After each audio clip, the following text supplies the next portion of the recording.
Hoy ahoy, and welcome back to the lab.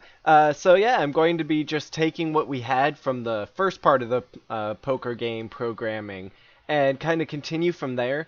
One of the things that kind of taking that break kind of helps with, in programming or just about anything else is you get to come and look at things with fresh eyes. So I want to first start by just taking a look at the code that's here and kind of going through it in case any of it was, too fast or whatever else. But the first part here is the init, and this is just where we're setting up the very basic values of something, especially in a class at least.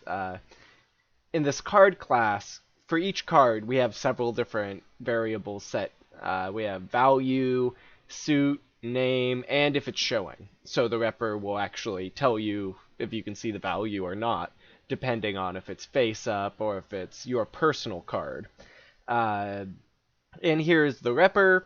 The repper is how you represent the object. So without this, if you just call the object directly, or not with parentheses, but just by its variable name, you'll just get a memory address for where that object is, which isn't really useful for anything. So putting in a repper allows you to customize what it returns as, and that can be really useful if you're just getting a stat update or debugging what an object has in it. You can put some information in there. So that's what we did here. Is we have self.name and self.suit. So if you ask what the card is and it's showing, it'll tell you, Jack of spades, nine of diamonds, etc. If you can't see what the card is and you just say, card, it'll just say card. Very basic. In a UI, we would essentially have certain keywords or whatever that, would always show the blank card or the back of a card or something like that. Down here is the next class we have, which is a standard deck, which is just creating a deck of cards.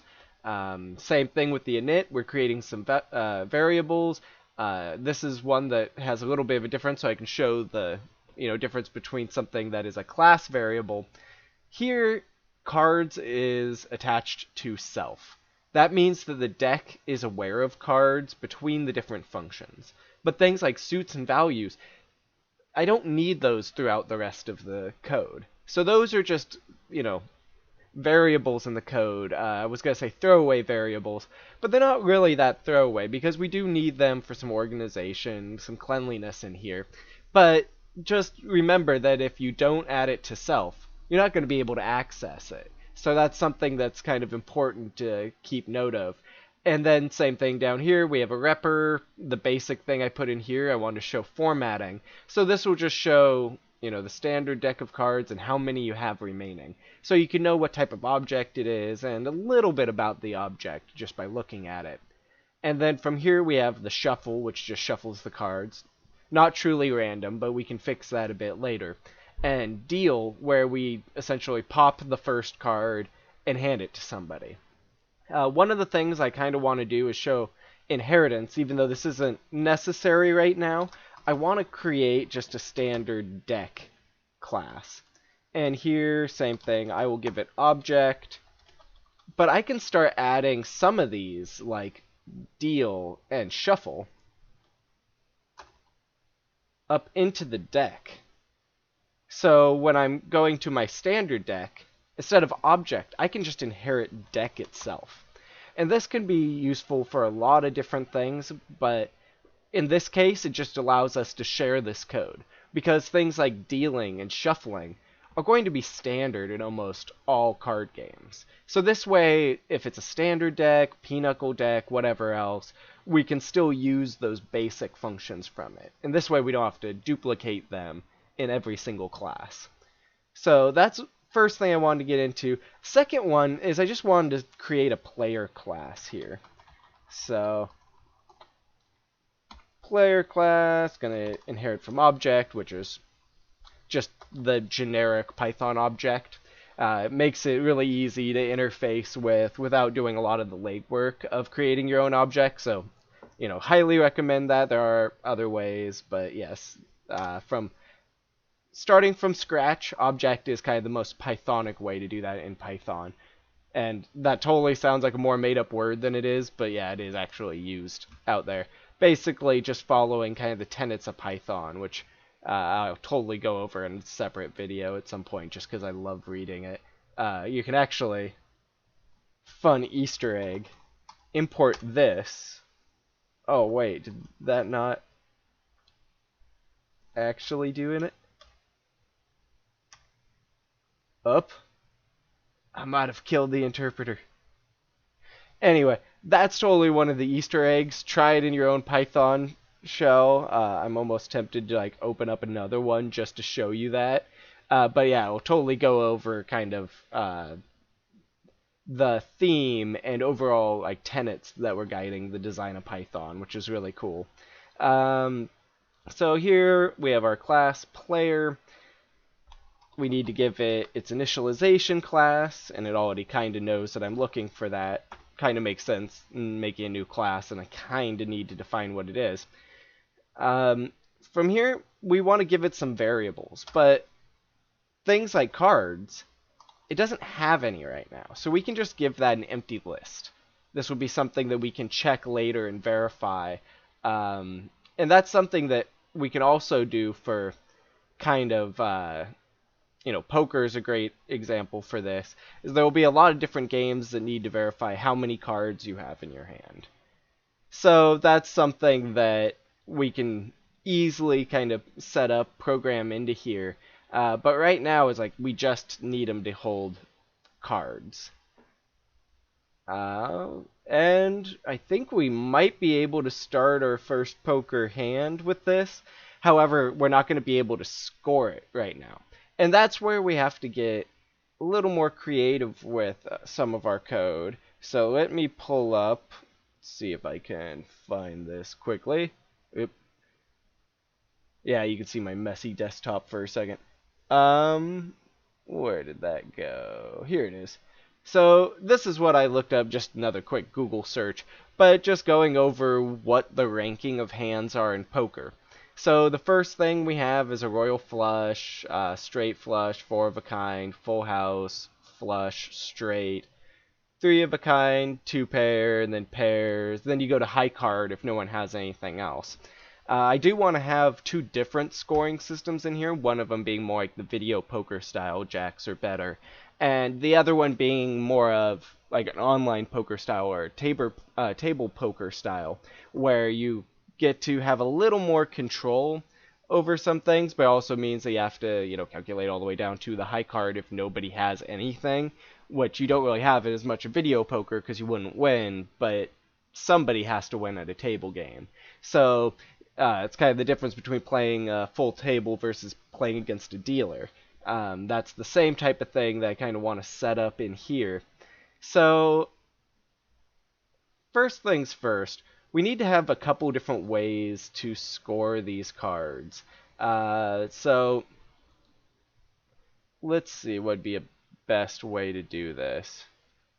Because we can have a couple different ways we can handle it, one of which being standalone scoring, where we're scoring each individual hand of cards, and then having to make another ranking system where we're comparing that to, this guide or something else like that. The other method would be to collect all of the cards and then start sorting, so you already have that ranking.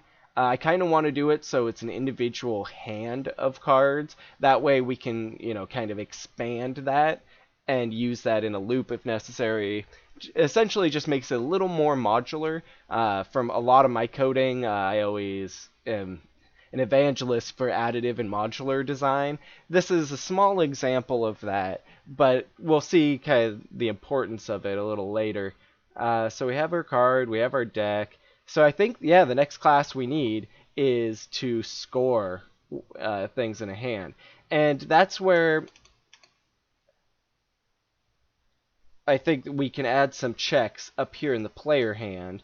So we can add something to see the number of cards. Or I guess, so that's going to be an important one. So number of cards, or number, I'll give it a bad name for now. I can totally go in and fix that. Give that self. Pass. One of the other things we're going to need to know is number of suits. So this is one that is only really important for a couple of these, but things like straights, or not straight, straight flush, royal flush, let's see, those are same rank, full house, it doesn't really matter. So flush. So basically just a flush, straight flush, and a royal flush, but it's still something that we have to keep in mind for a lot of different games. So that's something I think would be a really good one to be able to write a quick function to get. So let's see. Instead of number of, check might be a better one. Check suits. Does that make sense? And here's another thing that's kind of an interesting one with API design, is since variables can be like very flexible, it really becomes kind of an important piece of them to keep in mind how easy it is to edit the code. Most of the time, code is edited for 90% of its life. The creation of code is a very straightforward process, but that maintenance can become a burden if you have too many different things that are hard to understand directly. So anytime I come up with something like that, it's good to just take that little bit of time and ponder the name. Like, does it make sense? So yeah, some of these, like check number, check suits, I might have to specify a bit more that they're on the cards, but for right now, that's the best, simplest name that I've kind of come up with.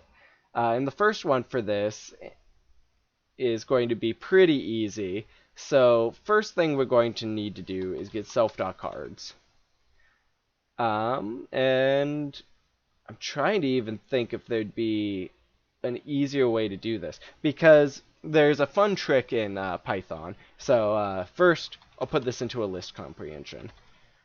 For a card in self.cards, I'm going to get the value of, or get the suit of this card, which I'm pretty sure, if I named it logically, should be suit, but always good to double check. So now I can say for card.suit and self.cards, which gives me all the suits. And that's all the suits I have in my hand. But it's going to say, like, you know, diamond, diamond, heart, heart, yeah, club, or something like that. So we want to now know how many different suits there are. And maybe that's a good way to differentiate that. Check different suits. That needs to have a better name. As I said, I'll think about that while I'm working on it. From here, we have our suits. We can just turn this into a set, essentially. The difference between a set and a list is a set is A, unordered, B, it can't have duplicates. So this, we're going to kind of use this to our advantage. You could do sorting and say for each one of these, if the suit is not in the list suits, add it. And you could actually add this logic yourself. In Python, this has just been one of the faster ways I've found. So we can just turn that into a set. And if we still want to be a list at the end, so it's not as confusing, we could turn it back into a list. This seems kind of weird. This is actually a fairly common convention I've seen all throughout Python. But this will give us a list of the individual suits that we have. So we can just return that there. Now I'll think about that name a little bit more, because it's kind of number of suits, as I said, that of is kind of a weird one. Suit count. It's basically what I'm doing. Right, except for right now I'm kind of returning it as that. So count would return more of a individual number. So if we were trying to do that, we could just turn the length of list set suit. So we can totally do that. what other things do we need to score in poker? So that will cover half of the royal flush. That will cover specifically the flush. So now we need to look at some of the other logic, like values.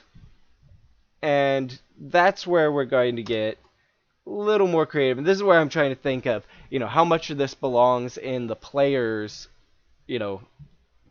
hand versus something that the poker game itself, another class we haven't written, should handle. So let's see. So that's suit count, check number, as I said, right now I can't even remember what that is. So that's supposed to be card count. That totally works better. And then we can just return length self dot cards. So now we know the total number of the cards by being able to, ask the player.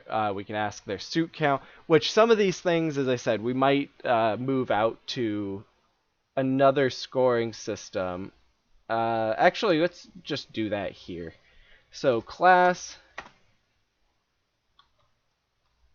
let's just call this poker scorer for the moment. Object, init. Some of these things kind of just become muscle memory over time. Let's see, give that a pass for now as we're thinking of what we want to do.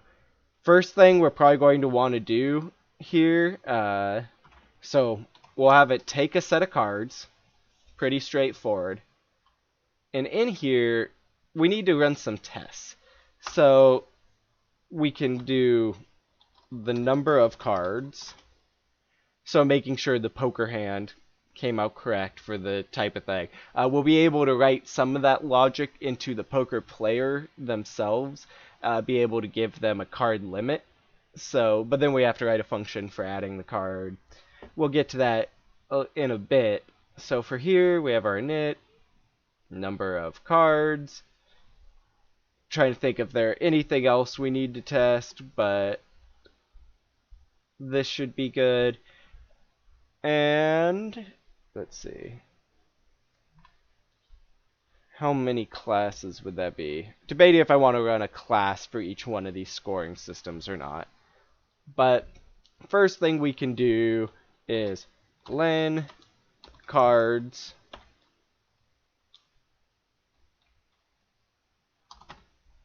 if not len cards. And I will sanity test this. Do I have to restart that thing?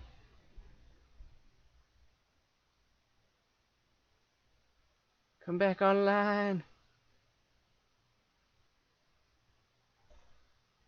I'm going to try something quickly. Copy all this. Reload the tab. Did it actually save all that anyway? Cool. I just wanted to check, make sure you have that copy. So, first things first. Let's try to import this again.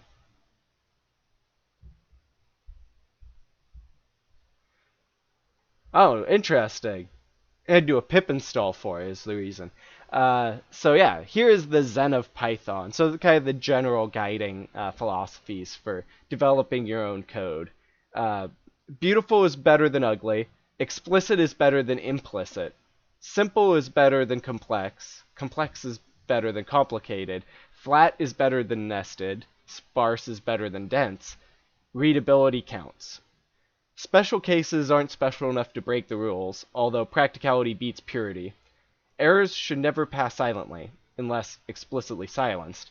In the face of ambiguity, refuse the temptation to guess. There should be one, and preferably only one, obvious way to do it, although it might not be obvious at first unless you're Dutch.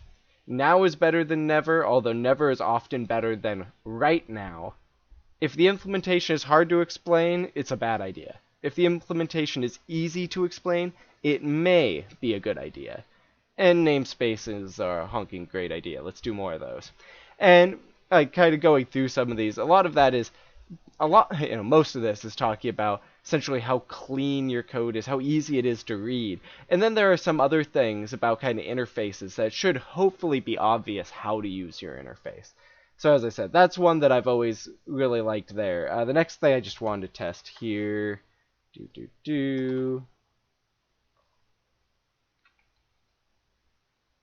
see. Just going to give this some numbers here. 1, 2, 3, 4, 5. I think I might have to go programming numbers here, but oh, haha. Yeah, Python 3. That Python 3 switch is always going to mess me up a bit. Oh yeah, haha. Forgotten. This interpreter, you do have to create your own line there. Yep. Sweet. So yeah, we could totally use that directly. Just wanted to check. If not, length of cards equals 5.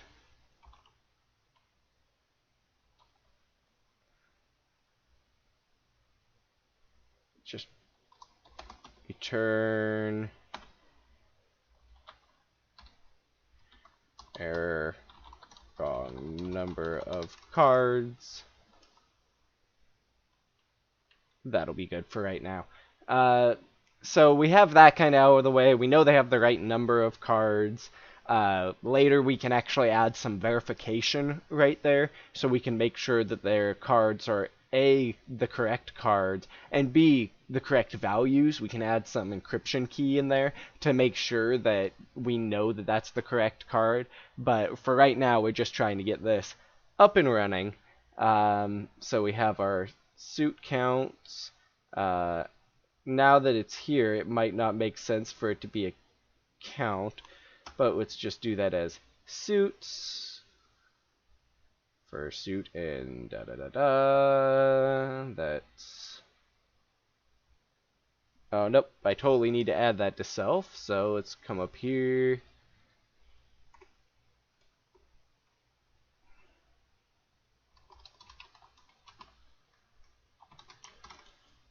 Cool, and we do not need this pass anymore. And in case you were curious, pass just is something that lets you save and run the code, even though that function isn't complete. I do it out of just muscle memory. I always tend to add it when I create functions, but yeah, wasn't really necessary since we weren't running the code in between. Here, so now we've transferred those cards over, so Suits is able to figure out what suits are in there.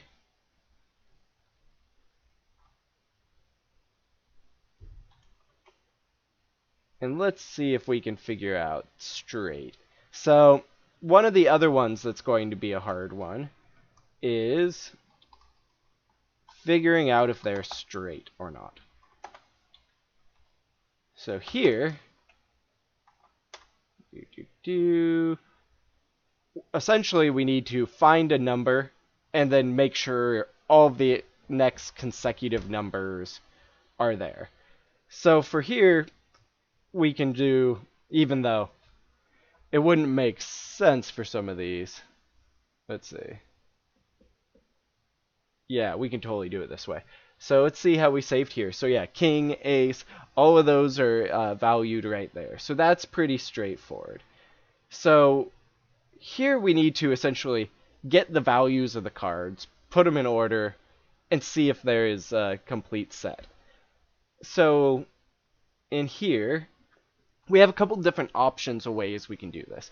So I guess I can show kind of the brute force way, which would be just checking a range with a counter and then returning a true or false. So for I in range, that actually makes it sound cooler. For I in range, we have 15 up there.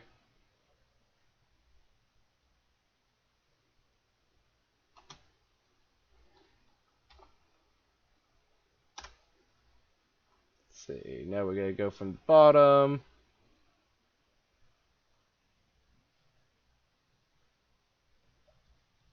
Let's see, consecutive starts out as false.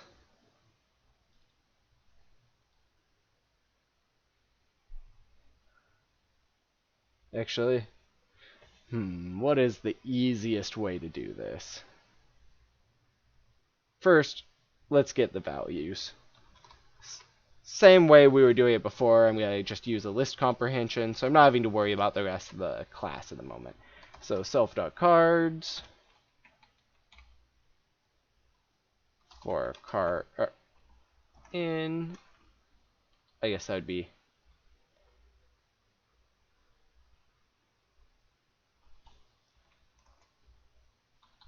I'll fix that before we run it, because I know somebody is probably already correcting me in comments. Then for here, card for card and self.cards. Here we want value.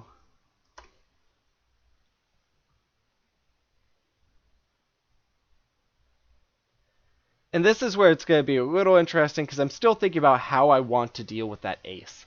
One thing in poker is that ace can count as a 1 or a 15 or 14. 14.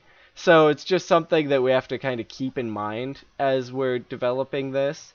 But it's still totally within realm of reason. So card.value for card in self.cards. This gives us our value list.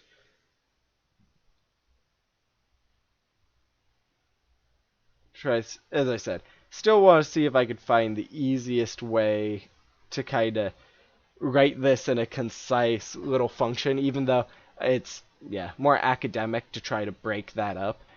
So here, let's see, we have our list of values. Is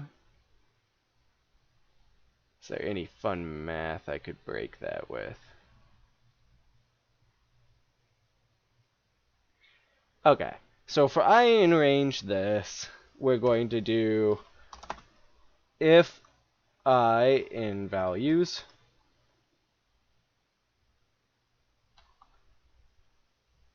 which the first one there can't be, obviously. Let's see, for I in values.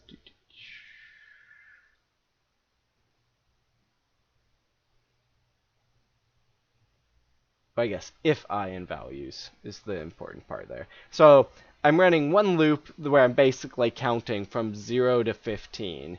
And if I is in values, though I have to add one more bit of logic to that, because there's also another value that kind of gets duplicated if somebody has an ace. So we can kind of check and see this, but that won't affect if we add that value after the fact. Like, think of it as a sixth card, so to speak. It's not really going to change anything else on the field. So in here, we can actually duplicate that value if we want. So if I in values,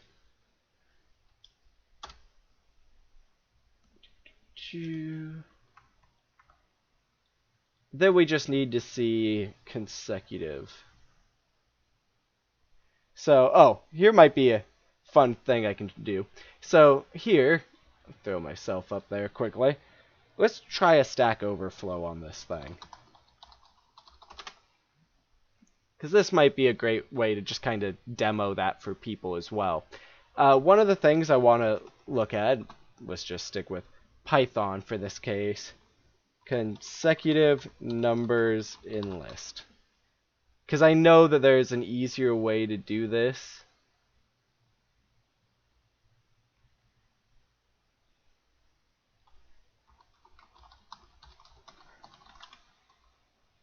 And it's cool to be able to see what other options are in here.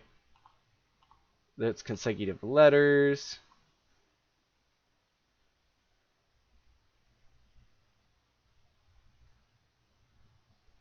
Let's see what they do here. Okay, so they're breaking into regex and other things, which we don't need to get into that stuff at the moment. Let's just try a straight up Google.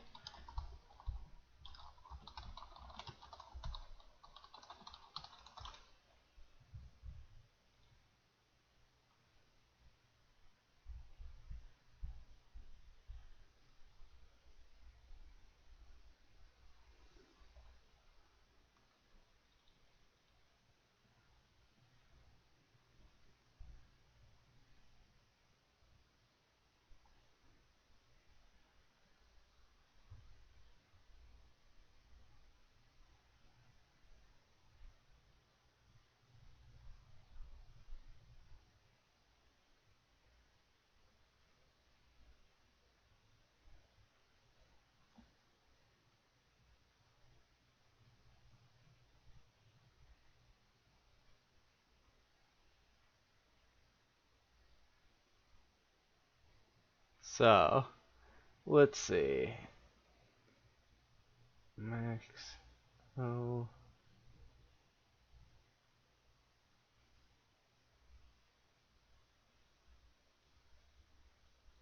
Let's try this here. Then I can break it down and explain it a little more. So let's try it.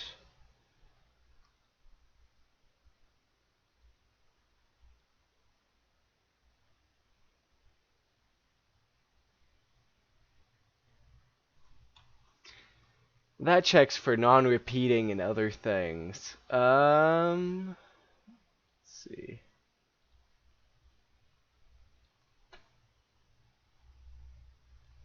I'm just going to break this down into the brute force method. We're going to improve this later.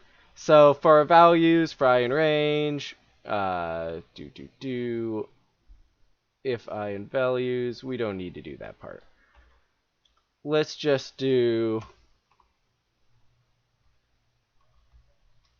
values dot sort, and I'm pretty sure that's how you do that.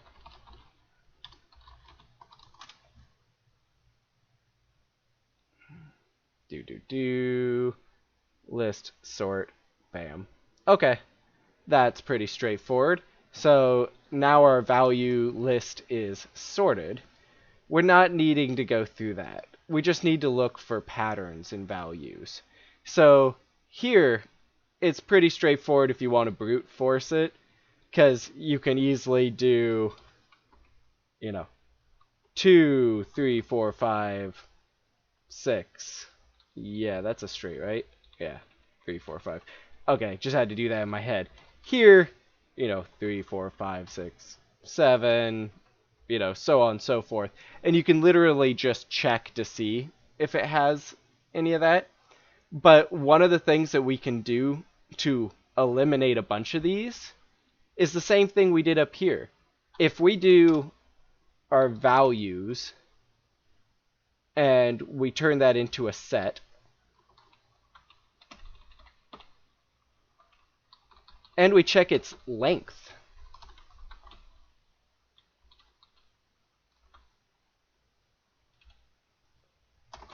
if length of set values is,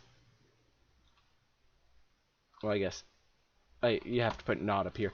If not length of set values is equal to 5, return false. Because if all the cards aren't different values, there's no way it can be a straight. So that gives us a lot of things that kind of clear that off. Other things that we could do to check to see if it's a straight would be essentially checking from opposite ends or, within a certain spread. So here, we could just do, say, 2 and 7. If there's a 2 and a 7, there can't be a full spread. Same thing here if we do an 8. So I'm brute forcing this in the negative aspect now, just because I'm seeing an easier pattern here. Same thing here. This can go 4, 9, 5, 10.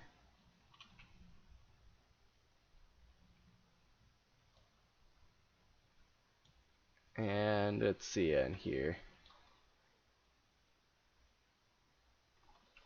So if we have a 14 and 6, that's our ace. We can't go that direction.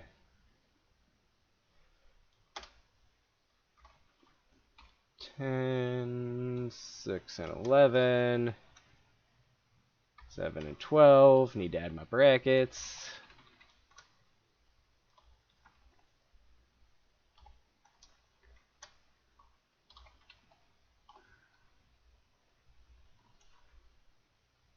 And then that should be all the way back to the beginning, because ace is 14.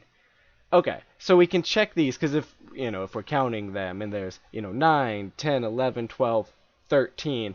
If there's a 9 and a 14, there can't be a straight in there.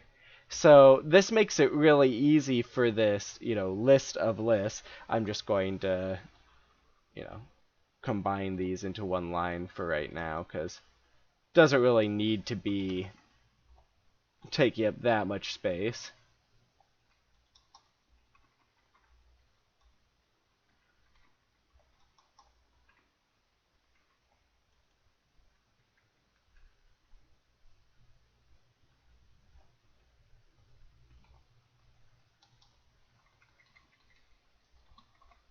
Okay, and I'll break this up into at least a couple lines, but as I said, didn't need to take up as much space as it was eating up.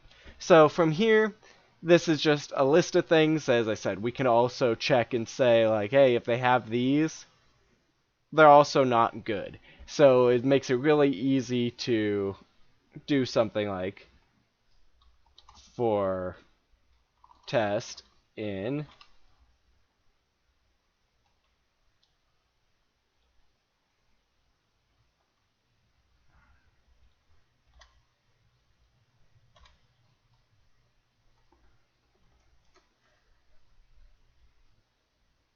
and we might not be able to do that as one thing quickly. Let me create that as its own thing.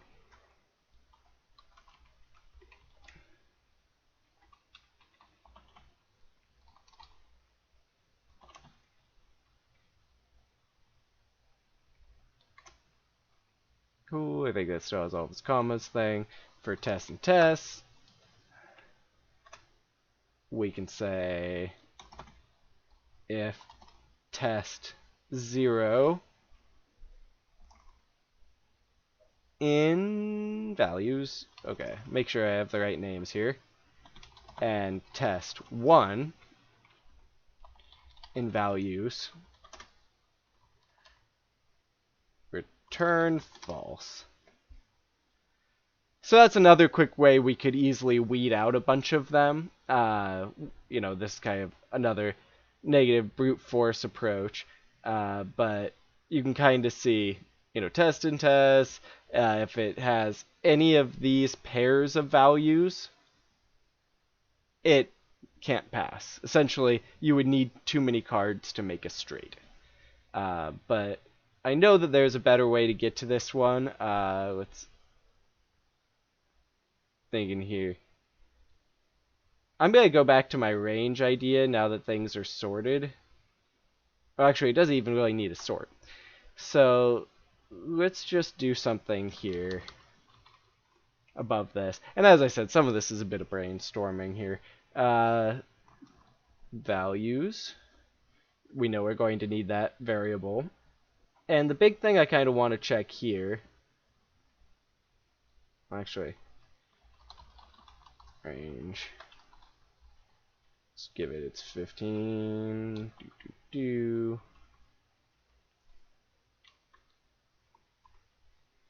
Let's just add. These are going to be really bad ones here, but actually, yeah.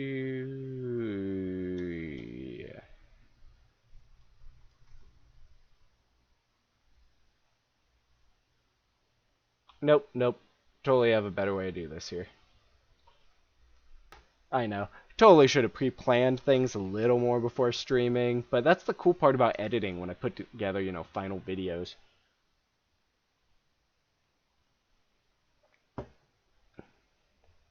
So, what I'm going to try doing here is essentially writing something that will check if all the values match. So, we can do one if value 0, and this one's going to have a little different logic because remember that ace can still be there. If value 0 equals, oh wait, yeah. Let's keep that sort above this. This will make that a little easier because then we can catch that ace once and for all at the beginning.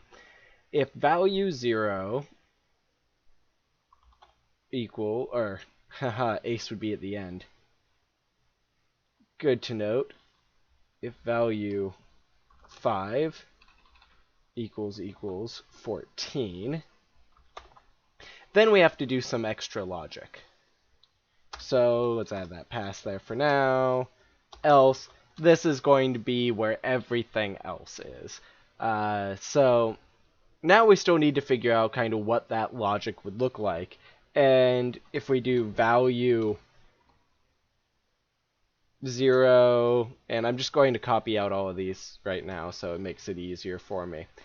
But I'm essentially going to check that all of these are comparative values here. So if I do value 0 plus 1 equals value 1, and here we can do that same type of thing. It's just an if chain. If not, value plus 1 equals that one, return false. Because in every case except for our one edge case, that's going to be true. So let's go with that one.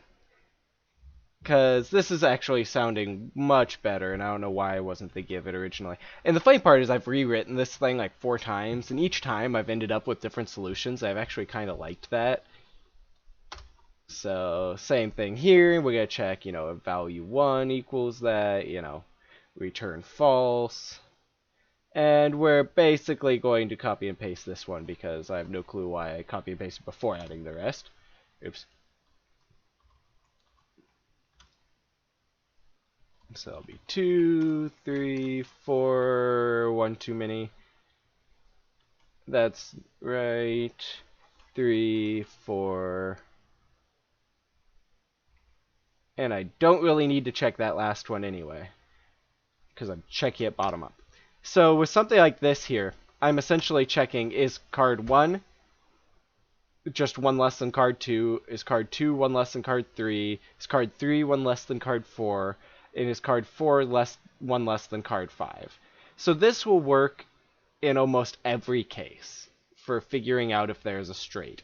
So at the very end of this, I can just put return true. The other thing I kind of need to look at now, though, is what about this edge case? So I can check to see if there is an ace. So I guess one thing we can check, straight, sort. We should just put this up there first. So there it goes. So if we have less than 5 cards after doing a set, just return false. So we don't even have to worry about it at all. We can get rid of these tests at the bottom because we're not going to brute force that anymore. And let's look at this value here. So if that equals an ace, then we have a very specific case. So this actually makes this pretty easy here. Value 0 would have to be a 2. And same thing, if not, value 2. Same thing, we're just going to check each one of these cards one at a time. And, not what I meant to do. And same thing, card 1 would then have to be a 3. Card 2 would have to be a 4.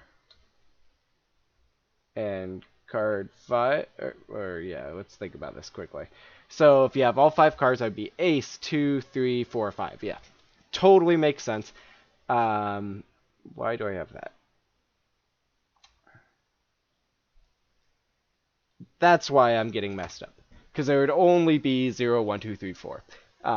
Yeah, programming numbers. Remember those.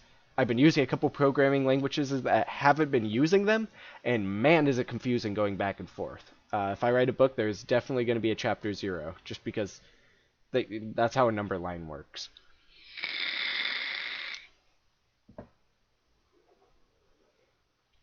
So now we have something that can check to see, bam, ace issues covered, and we can check to see, does this fit the case of every other straight.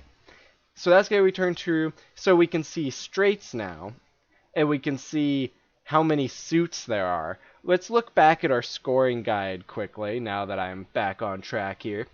So that allows us to see, do we have a royal flush? Because we can see if it has one suit and it's a straight, and that high card is an ace, we have our royal flush. Same thing with things like a straight flush. This becomes really easy because it's just that same thing without that high card requirement. Four of a kind. This one might be an interesting one to write some function for. So let's jump back into there.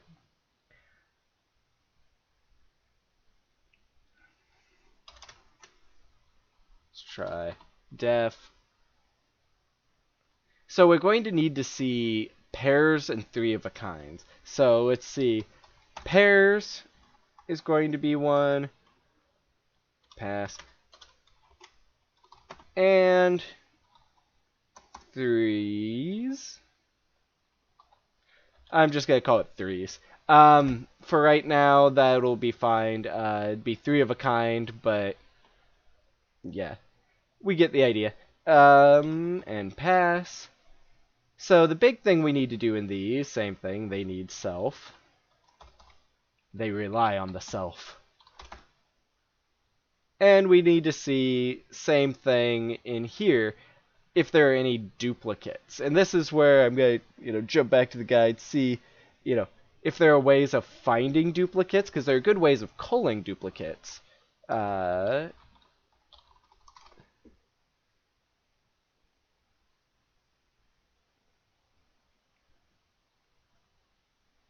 Oh, okay, they use collections and counters. I'm trying to use this as straight Python as I can, but yeah, that totally makes some sense how they're doing that. So they're doing that with just counters and dupes.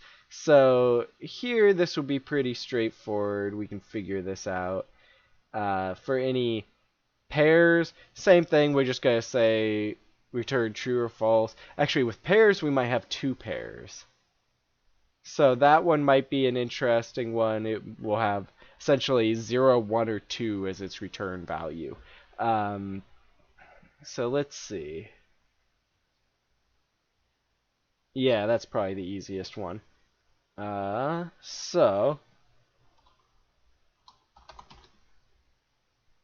0 will be the first case. So if there are no pairs. So same thing we were doing earlier, self.cards. We'll get those values quickly.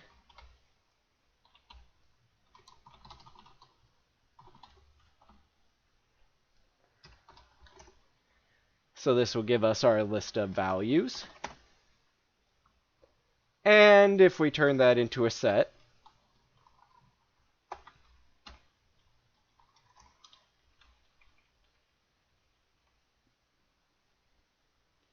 we can easily add a bailout if there's only unique cards here. It makes it really easy because, if set values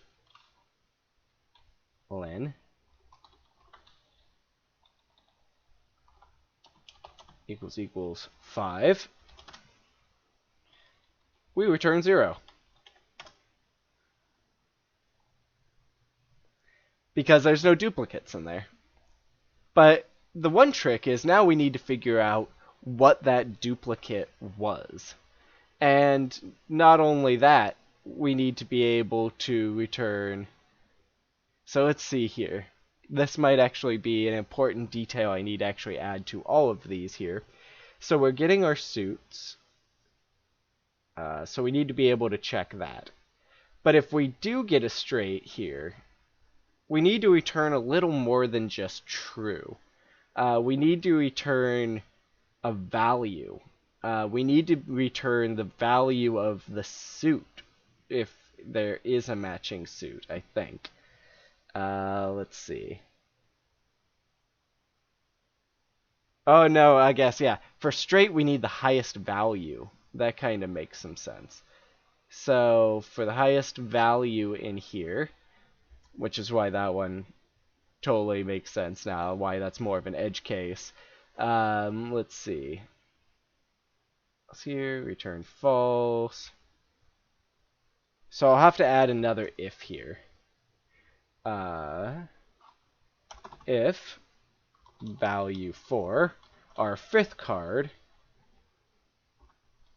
equals 14. So essentially, if it is an ace, we need to check to see if it's a low straight or a high straight again. Same thing here. I'm actually looking at this.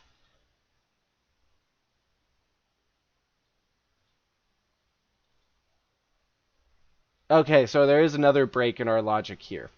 So we have to add a little more here because this will actually not hit a royal flush at all. So this is another thing we kind of have another elif, so to speak. So if card 4 after being sort is that, and value 3 equals 5. So essentially at this point we are just trying to catch this lower stray. That returns false for any of those, if not value. Is that cool? And here we already have that. Okay. So here I'm going to actually change this here to a return true, because this one is a single case. So we can actually break this up if, let me check the all keyword in Python and see if this might be a good one. Because basically it just says if they're returning, so all.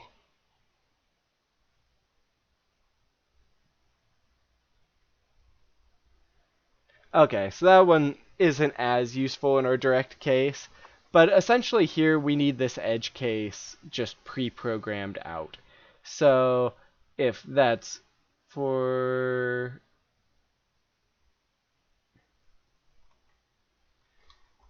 and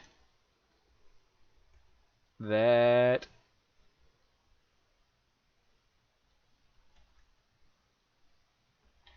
and that. And the main reason why I'm changing this right now is I'm realizing that going from the negative made this a lot harder. So basically, if all of that's right, let's return this as true. For down here, same thing. This is going to essentially root out anything else. So this part still works, but I need to have a bit more logic. So if it was the specific edge case, we return true, and we need to actually return true. We can't just say true. And then here, else, we can check it that way. So that needs to be good, that needs to be good, that needs to be good, that needs to be good, that needs to be good. And then here, we can just do our return true again. So now we get to check our edge case a little more explicitly, and then everything else can be a little more implicit. And this kind of follows that Python paradigm a little better than we were doing before. Now that we have that, we can check to see if a set of cards has that, if it has a straight. So let's go back in here, look at our poker guide. Are there any times I need to figure out if there's more than one suit? Flush, straight, three of a kind, two pair, high card. So basically I just need to know if it is a flush or not. That actually makes this a little easier. You know, go figure, not the biggest poker player, but it's ones people can, relate to. So here we can make this even easier by just saying, hey, is this a flush? And here, same thing. Suits. If len set suits equals 1, return true. Else, just return false. So now we have something where we can just directly ask it, is it a flush? Is it a straight? That helps us with two of them. That actually covers straight flush. That covers flush. That covers straight. We still need to do the pair, two of a kind, or pair, two pair, three of a kind, high card. But now we need to also figure out what some of the other things are. So like things like the high card, for example. We need to be able to figure out what its high card value is for a couple reasons. One of which is if it's a straight flush and that high card value is an ace, you have a royal flush. So let's get something here that just returns that high card value.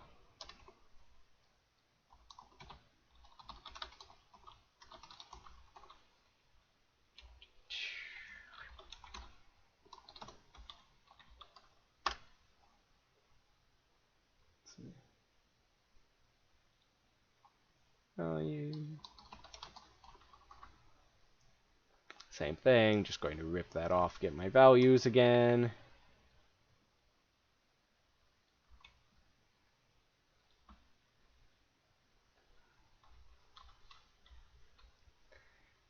So there we go, we have our values. Or actually, yeah. So this one I'm going to actually have to do a little bit differently. Let's get the high card. For card in self.cards, let's store our high card variable up here. Right now it is none. Let's see. If is none, we just essentially apply the card to it.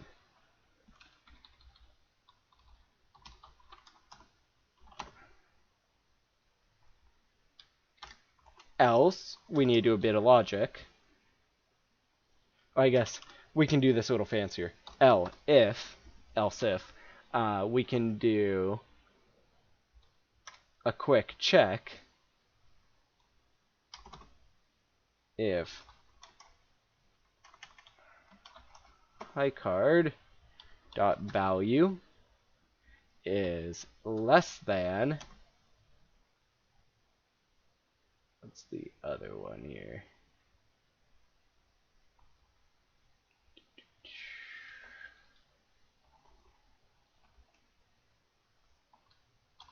Dot value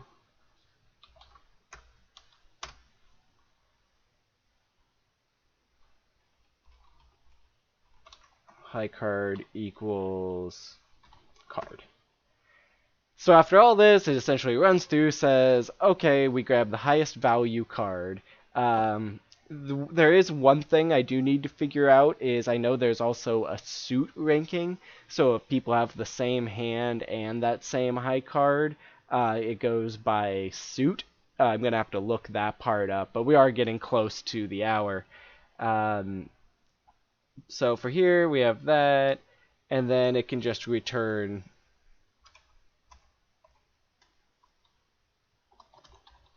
high card. So we can just say high card in case we need it. So we didn't get to the pairs and threes, but we did get a lot of the base logic. I'll clean this stuff up before I post that. But for right now, we have something that we can start testing. And for here, let's actually try running this quickly. And I already ran into an error, so let's go back to 78. And I kind of saw this happen. It's going to want this all on one line, which is going to be next to legible, but we'll see how it likes that. Run line 95. It doesn't like my elif, because I totally wrote an else and then an if. So yeah, that's more what we wanted.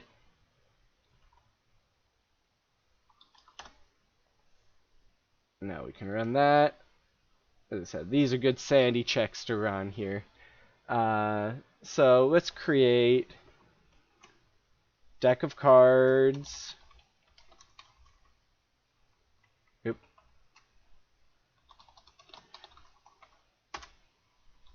So then we can create Cody, who is going to be a player. Cool. Cody.cards.append. Or actually, I need to shuffle the deck. Deck shuffled. And then now I have to give Cody some cards. So we will do Cody.cards.append, because right now it's just a list. Deck.deal. So let's hand a few cards. That's 2, 3, 4, 5. Cody.cards. Boom, we have card. That's not as useful for us. So we can do Cody.cards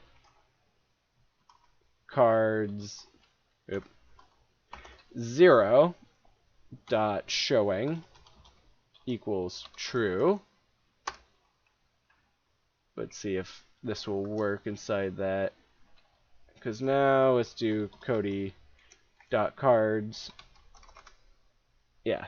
So we'll be able to do it that way. So I will make them all visible to you guys, because, you know, not really playing a hand of poker. So Cody.cards, and we can see what my hand was. Got a 7 of clubs, 9 of diamonds, 5 of spades, 5 of clubs, and a jack of hearts.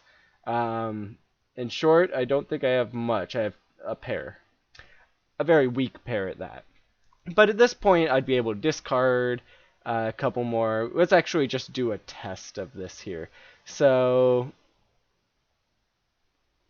I want to get rid of my 7. So Cody.cards.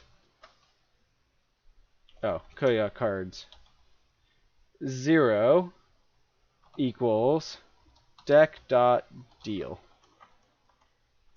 And let's give me a different second card. Second card. And let's give me a different last card. So same thing like we had to do before. We have to set showing on all these.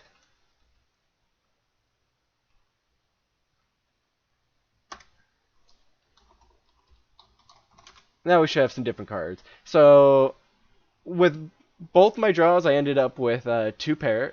That's pretty cool. So that's one of the ones I can't score in here. But the idea now is that we'd be able to run score and then give it Cody's cards, Cody.cards. And let's just say score for now. Scorer is not defined. Oh, poker scorer. That's what I did wrong. I know. Naming conventions for the win, right? Cool. So that didn't really come up with anything, but now we can check and see, you know, score.straight. Is it straight? No. Score.flush.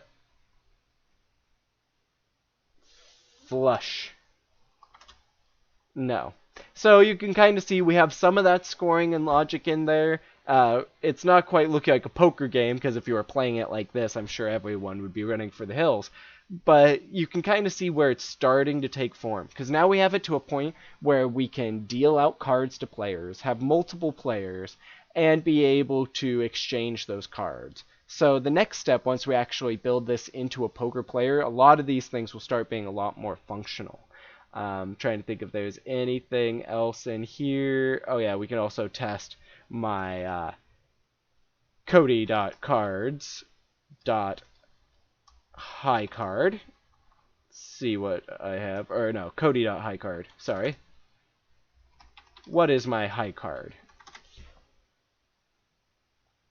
Player has no attribute. Oh no, that's right. Huh. Score.highcard. Because we moved that.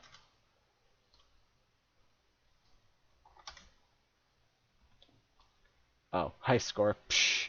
That's what I get for typing faster than I think. High card.